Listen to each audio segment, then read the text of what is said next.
വളരെ വർഷങ്ങൾക്ക് മുമ്പ് ഞാൻ വായിച്ചൊരു കഥയാണ്. ഒരു രത്നവ്യാപാരിക്ക് ഒരു രത്നപ്പണികളൊക്കെ ചെയ്യുന്ന ഒരു ഒരു ആൾ കൂടെ ഉണ്ടായിരുന്നു. ഒരു ജോലിക്കാരൻ കൂടെ ഉണ്ടായിരുന്നു. ഈ ജോലിക്കാരനും ഈ രത്നവ്യാപാരിയും ഒരുമിച്ചാണ് ജോലി ചെയ്തിരുന്നത്. അവരുടെ കടയിൽ അവർ മാത്രമേ ഉള്ളൂ. ഈ രത്നങ്ങളൊക്കെ കൈകാര്യം ചെയ്യുന്നത് അവരെ ഒരുമിച്ചാണ്. അങ്ങനെ ഇരിക്കെ വളരെ വിലപ്പെട്ട ഒരു രത്നം കാണാതെ പോയി. അവിടെ അവർ കടയിലൊക്കെ അന്വേഷിച്ചു. ആരെടുത്തത് സംശയമായിപ്പോയി. സ്വാഭാവികമായിട്ടും രത്നവ്യാപാരി കരുതി ഈ കൂടെ ജോലി ചെയ്യുന്ന മനുഷ്യനെടുത്താണ്. എന്നാൽ കുറച്ച് ദിവസം കഴിഞ്ഞപ്പോൾ വീണ്ടും ഒരു രത്നം കാണാതായിപ്പോയി. അയാൾ ജോലി ചെയ്യുന്ന ആളോട് ചോദിച്ചു, താൻ എടുത്തോ എന്ന് ചോദിച്ചപ്പം അയാൾ പറഞ്ഞു, ഞാൻ എടുത്തിട്ടില്ല എന്ന് പറഞ്ഞു. മൂന്നാമത്തെ പ്രാവശ്യവും രത്നം കാണാതായപ്പോൾ കടയുടെ ഉടമസ്ഥൻ വളരെയധികം ദേഷ്യപ്പെടുകയും ആ ജോലിക്കാരനെ ആ കടയിൽ നിന്ന് പറഞ്ഞു വിടുകയും ചെയ്തു. കാരണം അയാളല്ലാതെ വേറൊരാൾ കടയിൽ വരുന്നില്ല.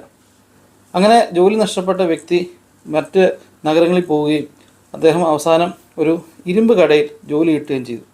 അങ്ങനെ ഇരുമ്പിൻ്റെ